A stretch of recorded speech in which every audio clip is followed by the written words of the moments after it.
humanity lives its usual measured life. Major political issues are being resolved at the White House, while beyond its walls ordinary people make plans for tomorrow, unaware of the changes that await them. But a single morning changes everything.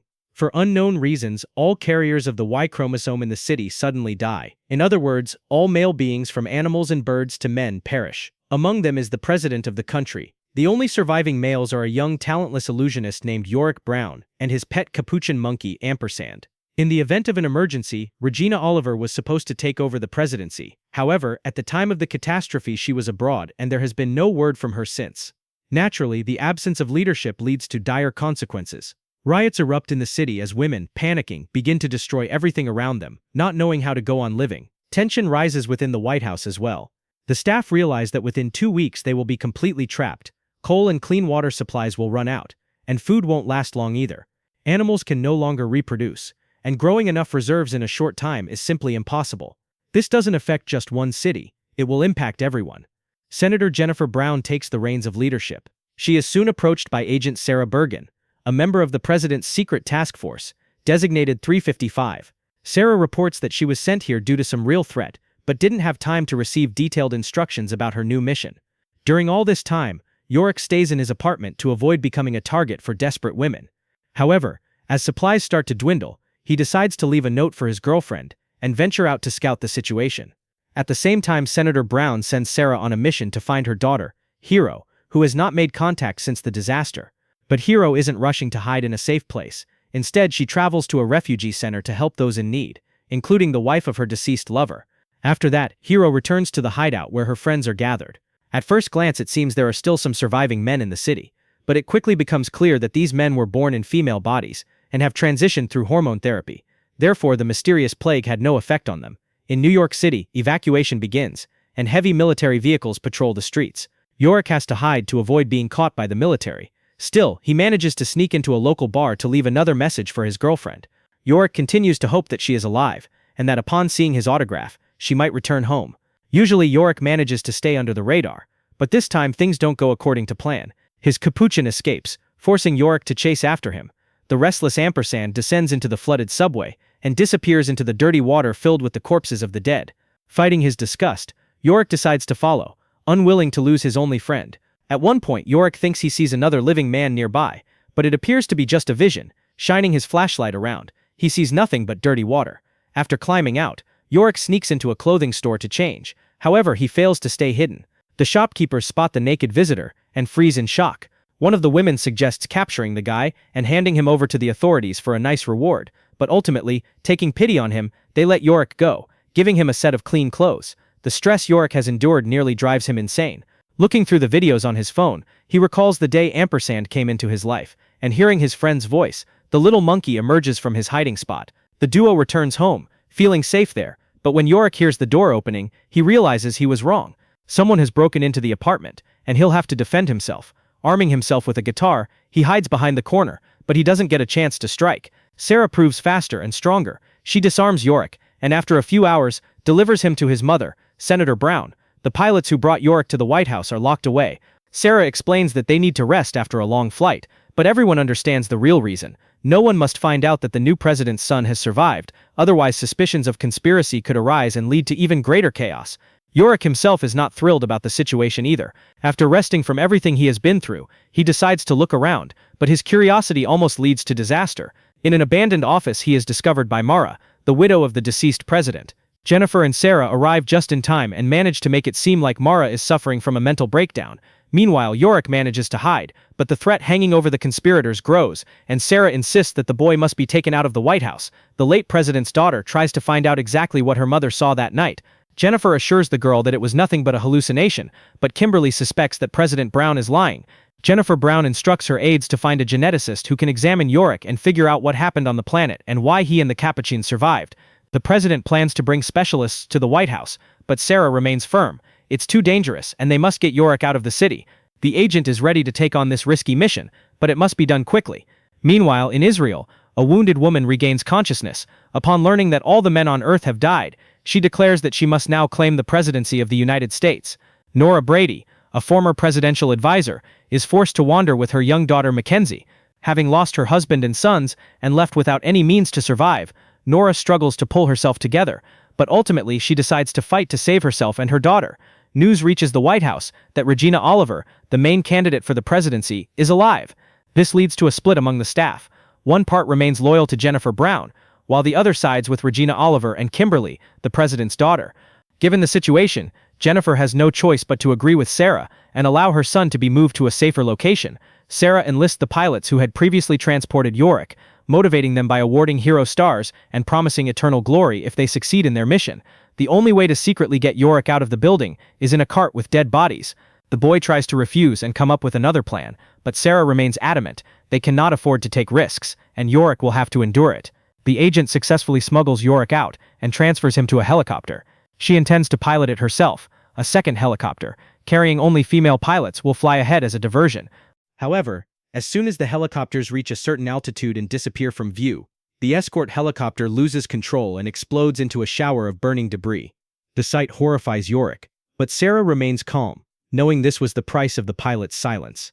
After several hours of flight, Sarah and Yorick land in a forest to take a short break. The agent, unable to bear the smell, asks the boy to undress. After riding in the cart with the corpses, he reeks, and it would be better to wash his clothes before continuing their journey. Meanwhile, Yorick's sister Hero sets out to find a safe place, accompanied by her friend, a trans man.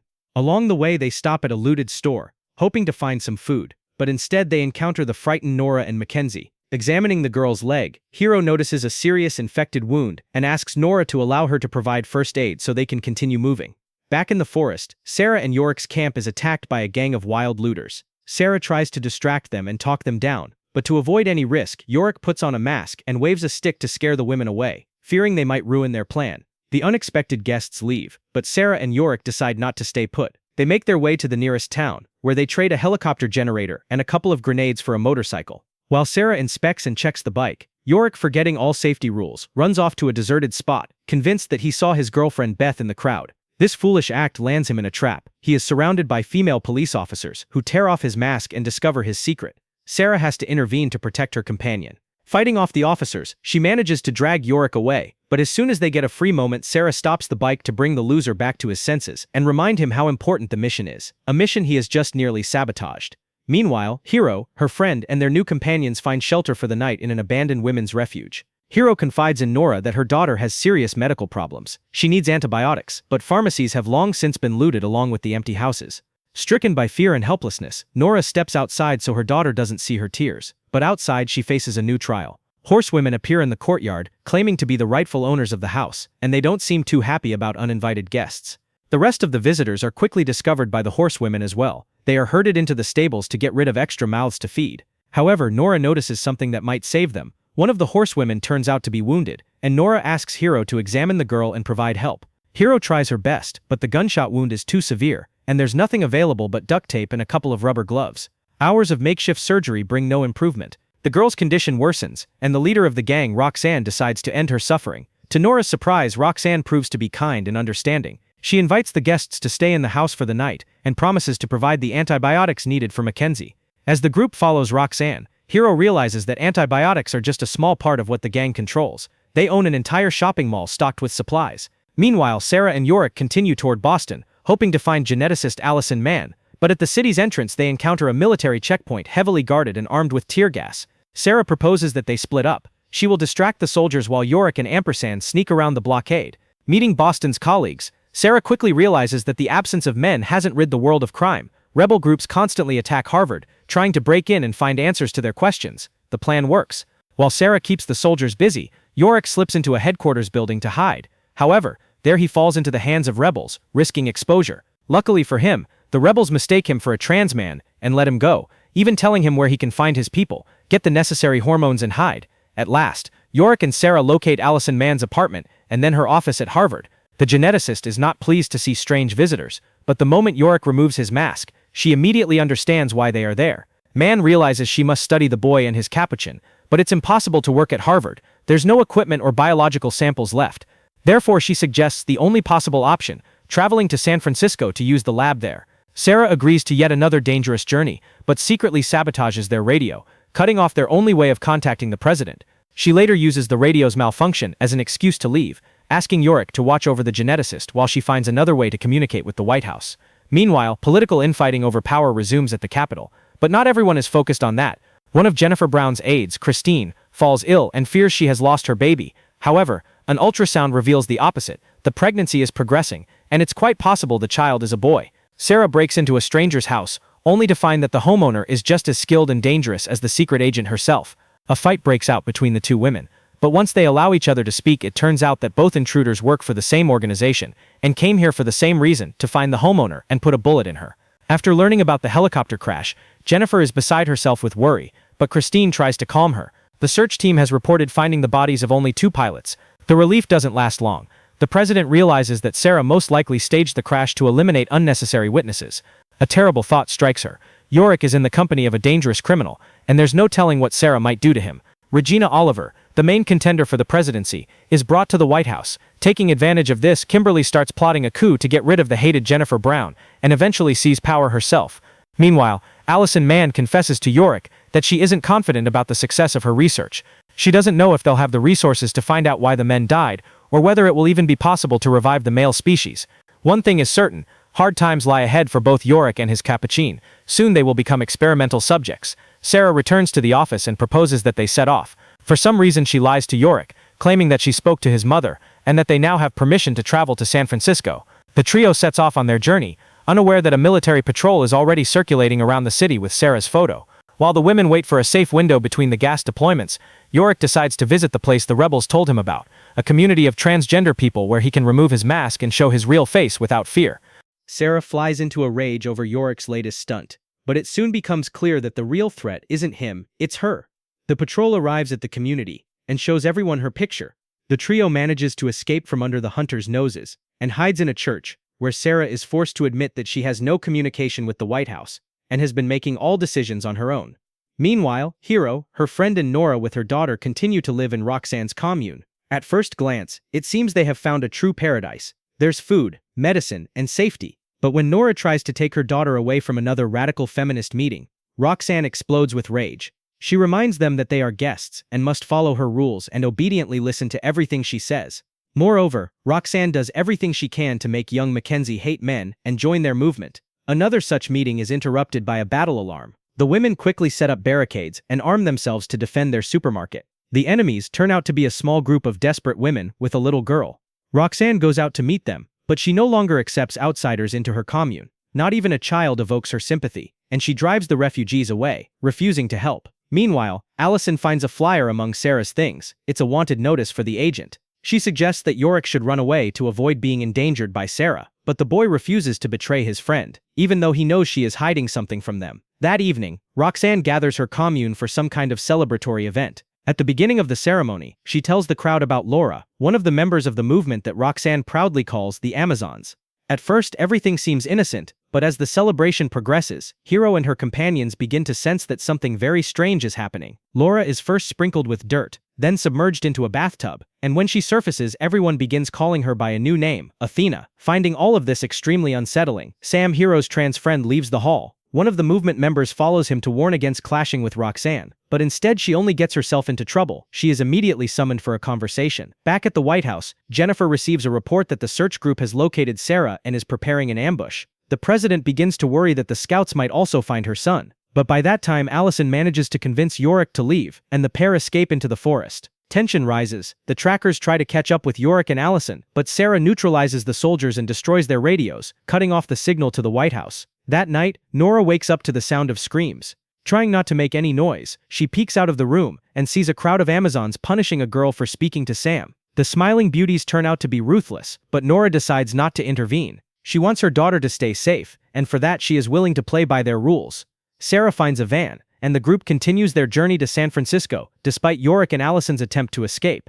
Naturally, this causes even more tension among them. Sarah no longer trusts her companions, which leads to another disaster. She falls asleep at the wheel, and the vehicle crashes off the road. After climbing out of the wreck, Allison tries to find Sarah, but she's no longer in the driver's seat. Instead, a convoy of military vehicles soon appears nearby, and they have nothing to do with the White House.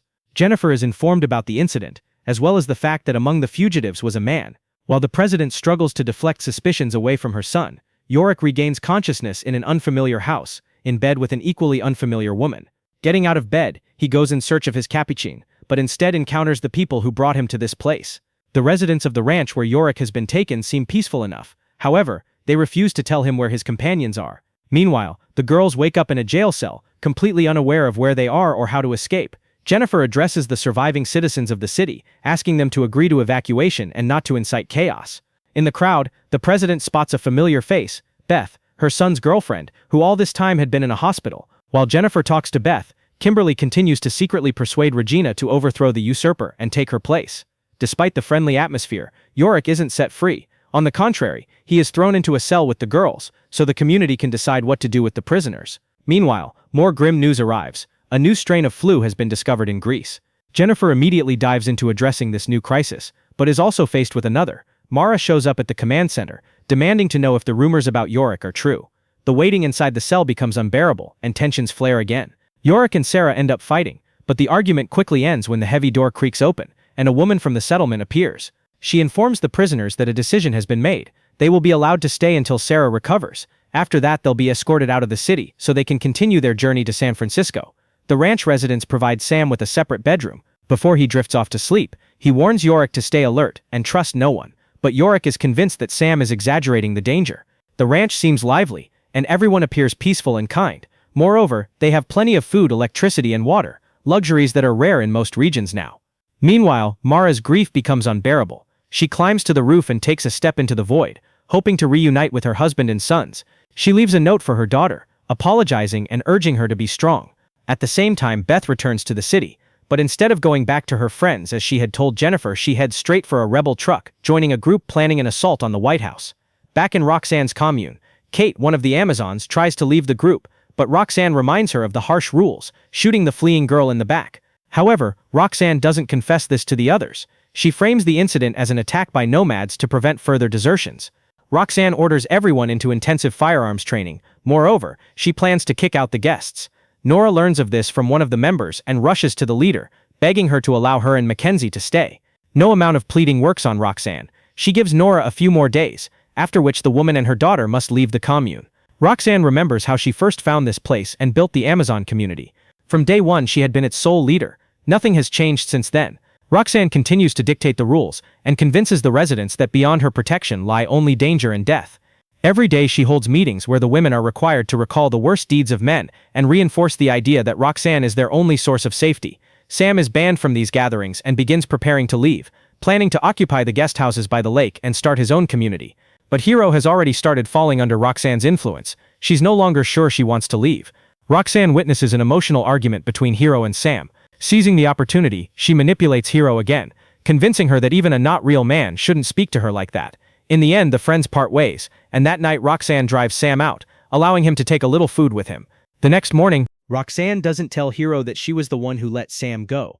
Instead, she does everything to comfort the girl, even organizing a farewell celebration in honor of saying goodbye to all things male. The festival ends with a noisy, cheerful party enjoyed by everyone. Everyone except Nora. Nora never manages to fit in with the group, and to get her revenge, she sets fire to the shopping mall while everyone sleeps. The Amazons manage to survive, but their supplies are destroyed. Nora hides her satisfaction behind a mask of sorrow, blending into the grieving crowd.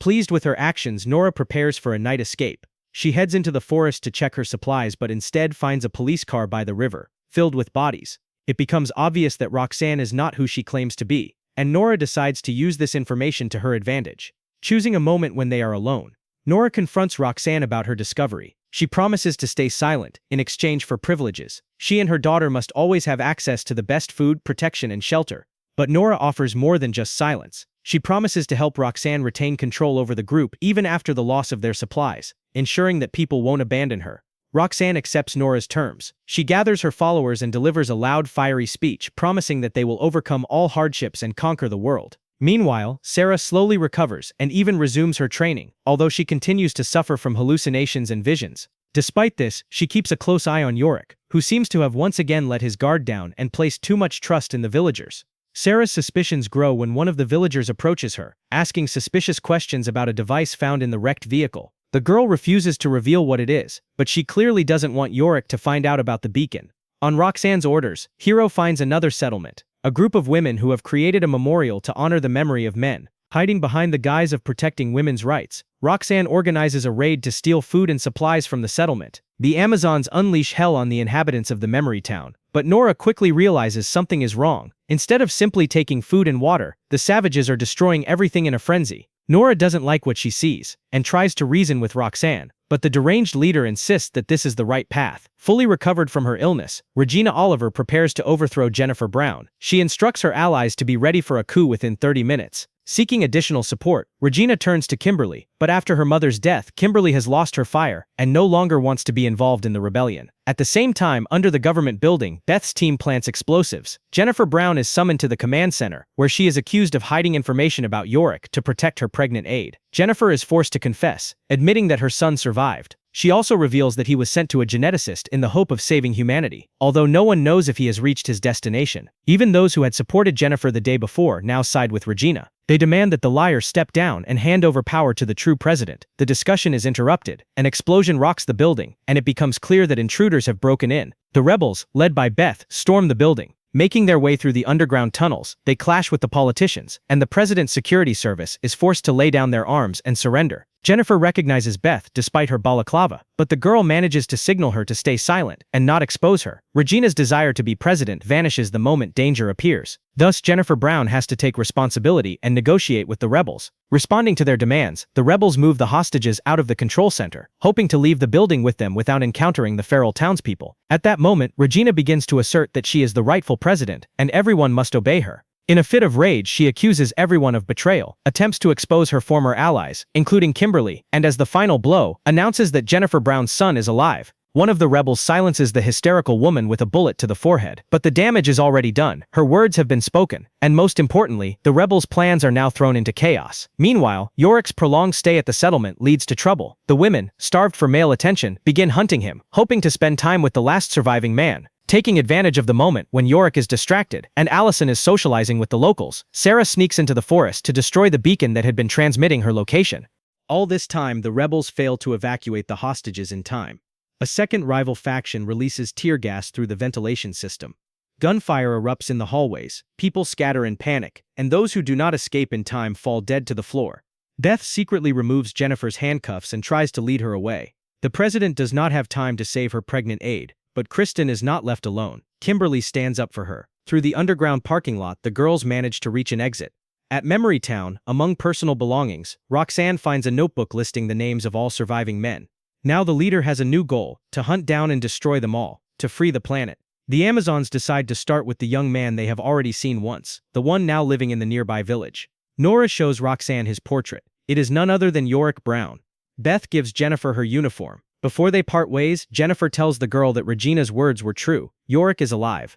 Roxanne and Nora set out to find the village where they believe the surviving man is hiding. But sensing danger, Sarah urges her companions to leave quickly. The news of their imminent departure does not please Yorick, yet he is not ready to argue with the agent. However, it is unlikely they will disappear in time. Roxanne has already located the estate and is preparing her squad to attack within a few hours. During a meeting, two nomads burst into Roxanne's camp. From them, Hero learns about the president's death. Not knowing that the title of president did not belong to her mother, Hero assumes it was she who died. In reality, Jennifer is still alive. Having mourned her daughter, she prepares to flee with Beth. The president can no longer stay in the city where a hunt has already begun for her. That night, Sam sneaks into Jennifer's house. The woman immediately recognizes her daughter's friend, and together they attempt to escape. But the house is surrounded. Kristen and Kimberly find refuge in an abandoned barn. Waking up early in the morning, Kimberly tells her friend that she knows how they can all be saved. They need Yorick to continue the human race, and Yorick, it seems, agrees. That night, he sleeps with one of the village women who has long set her sights on him. Their idol is shattered when the Amazons, led by the crazed Roxanne, storm the village streets demanding that the man be handed over. Sarah jolts awake at the sound of gunfire. She orders Yorick's new girlfriend to get him out of the house while she stays behind to repel the attack. Realizing they are heavily outnumbered,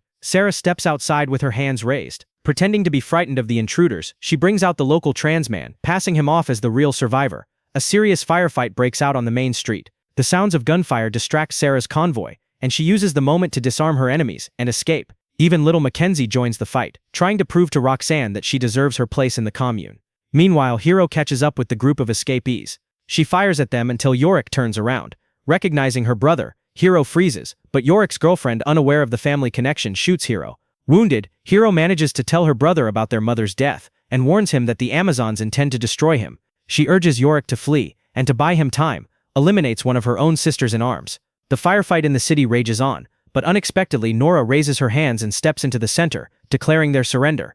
This sends Roxanne into a frenzy, but no one cares anymore. Hero tells Nora that Yorick is alive. This gives the women new strength, and upon returning to their camp, Nora decides to depose Roxanne and open the girl's eyes to the truth. But words alone do not work. Roxanne continues to provoke Nora, until Nora shoots her in the chest. The Amazons, stunned, raise their weapons, but Nora quickly finds comforting words for them. Hero steps forward to stand at Nora's side, and from that moment on the community has a new leader. Sarah walks several kilometers and finally finds Yorick and Allison. The boy is devastated. He feels he has lost everyone he loved and no longer has a reason to live. Listening to her friend, Sarah confides that she understands him better than he thinks. She lost her parents in childhood too. Sarah then tells Yorick that if he wishes, he can walk away. She had been following Jennifer's orders, and now that Jennifer is presumed dead, their agreement is technically void. But Yorick refuses. He asks Sarah to become his trainer, so he can stop being a burden and learn to protect himself. Meanwhile, Jennifer, Beth, and Sam find themselves locked in an empty room under surveillance cameras. They do not know it yet, but they have been captured by Sarah's former superior from the Secret Service. Following the signal from the beacon, Sarah leads her friends to a fueled vehicle. Besides gasoline, the car contains everything needed for scientific research and a map with a marked route.